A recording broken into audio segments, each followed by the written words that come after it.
Alright,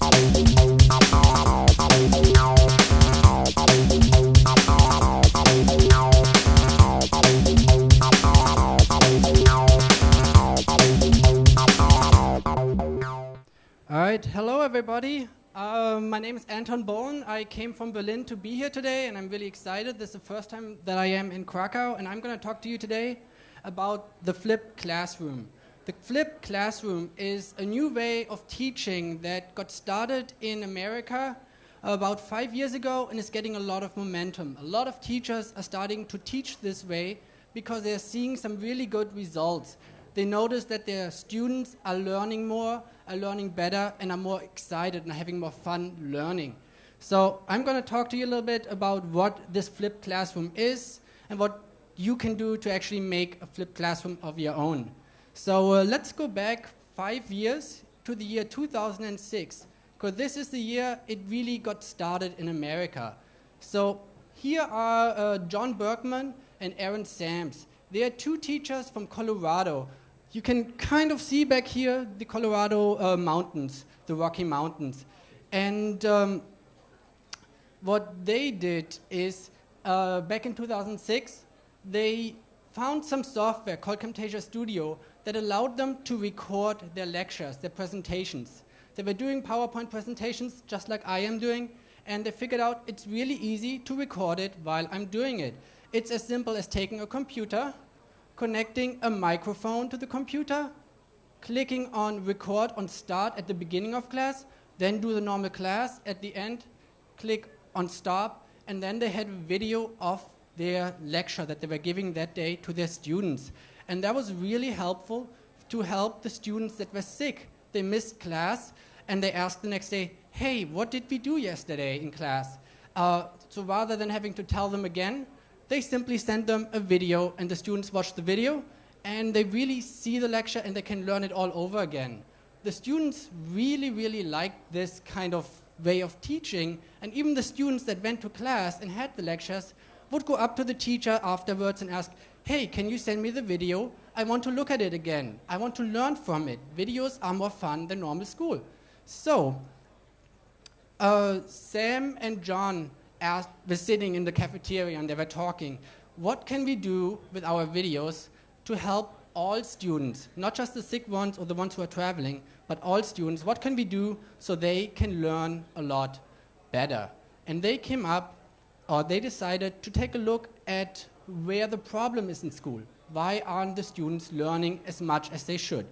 And they realized that the students would sit in class and they would write down everything that they were putting on the whiteboard, or oops. So the students were copying everything down on paper, but then they would go home and they wouldn't understand it. They would have their notes, they would look at the notes, and then have this math problem or this chemistry problem, and they just didn't know how to solve it. They had no one to teach them. Their parents maybe are working or don't know chemistry. I don't know chemistry. I couldn't teach a child how to do chemistry.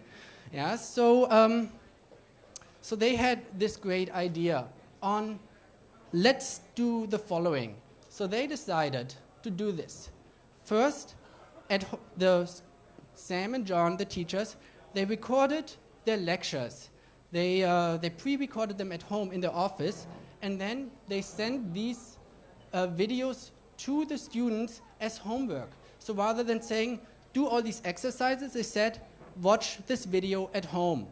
And then the next day, when the students came to class, they would do the exercises that are usually homework. They would solve the problems with the students. They would help them. So before, the students were sitting at home, didn't have anyone to help them. Now they had someone who was actually able there to help them because the teacher was in class with them. So if we look at this, we have a school right here. I went to a school similar to this in Michigan. And we have a house in the lower corner. And they turned this around. So they took the presentations, the lectures, and they transferred them to the home. So the students are doing this part of teaching at home. And then the exercises, the homework, the problems, they solve in school. So they really take the class and they flip it. Therefore, it's called the flipped classroom. And this idea really is not new. It's actually a pretty old idea. And it has been around for hundreds of years.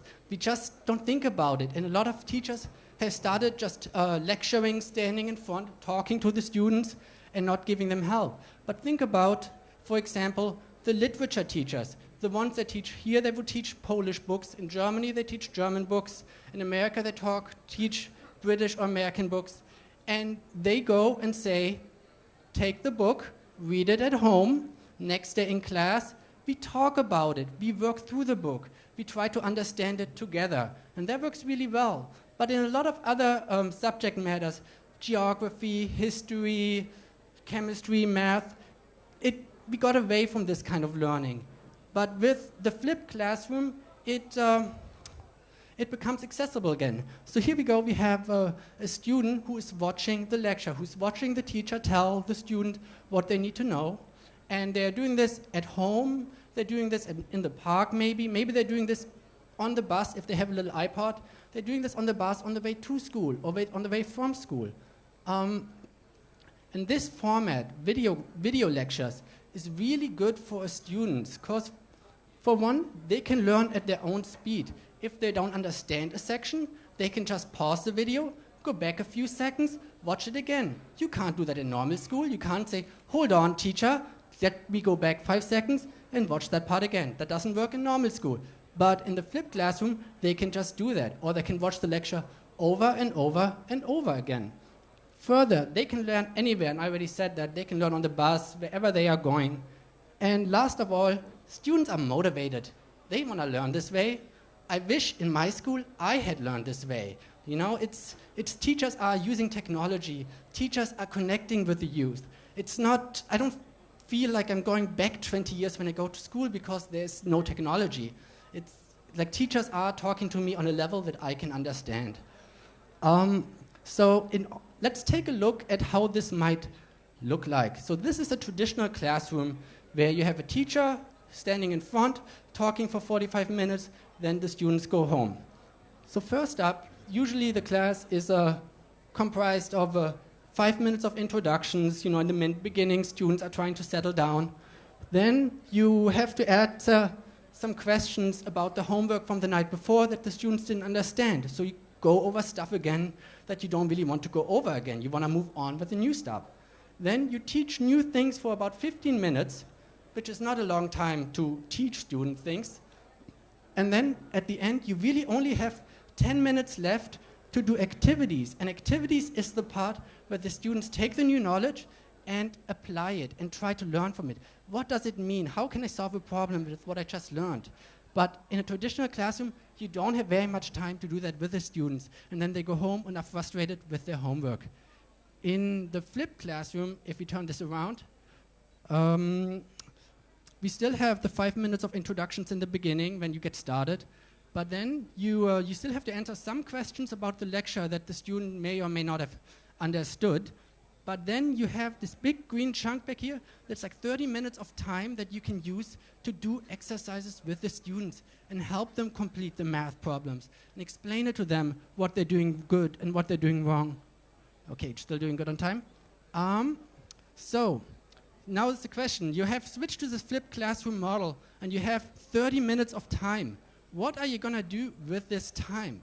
Well, first of all, you should generally do more activities with the students.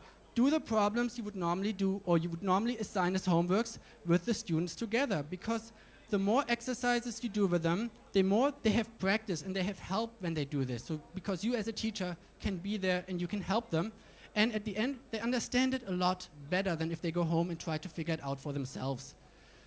Then also a really big part is that the teachers talk to the students every day, because go around, talk to the students. Are they understanding it? Who is having problem? Who is doing it well? And then last, make sure the students that need help get the help. So in the traditional classroom, you ask a question, what is 3 plus 3? And there's Johnny in the front row and he says, oh, I know the answer, I know the answer. And Johnny, he doesn't need help, but he gets all the attention because he's in the front screaming really loud. In the back is sitting Patrick, and Patrick doesn't understand it, but Patrick is afraid to ask the question because he doesn't want to look dumb. But if you have a system where you have time to go around and talk to each student, you can talk to Patrick too, and then Patrick will understand, or you can help Patrick understand the problem. And Johnny in the front row, who's really excited, he gets it anyway. He doesn't need any help, but you have time to help the students that need the help.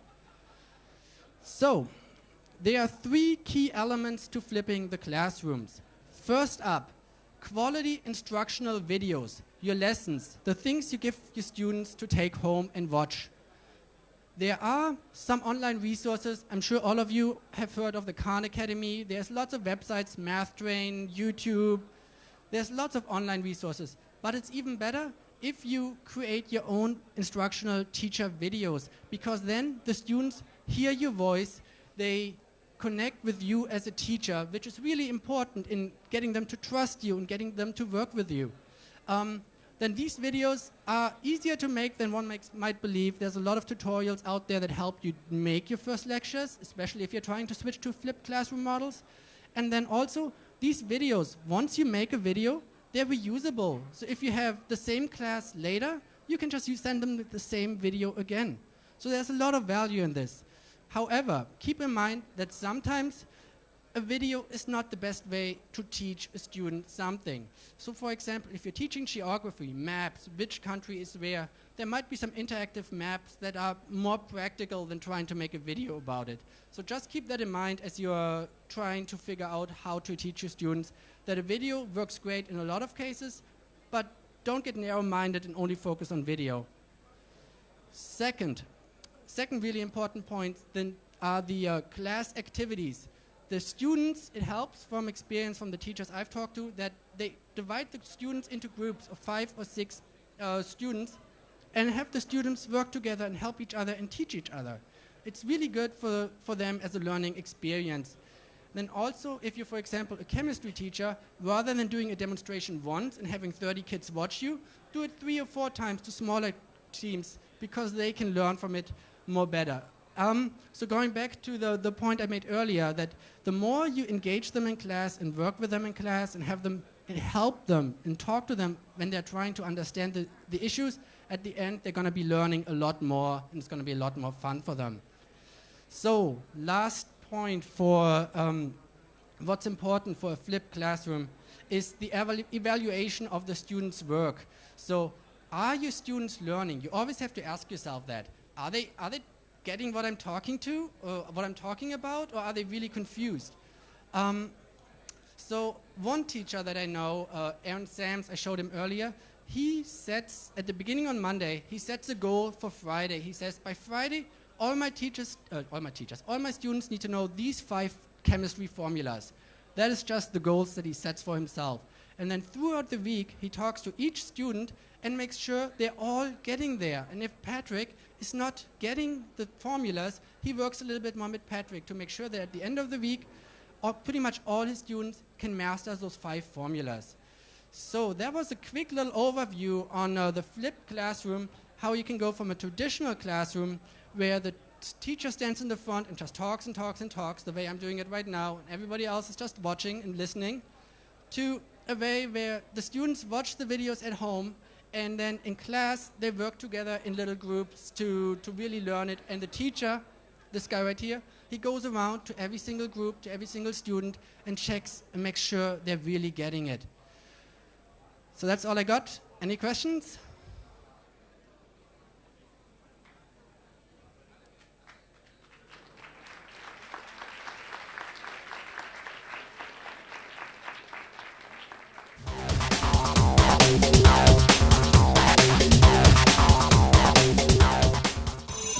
edustudio.pl. Wideo rozwiązania dla edukacji.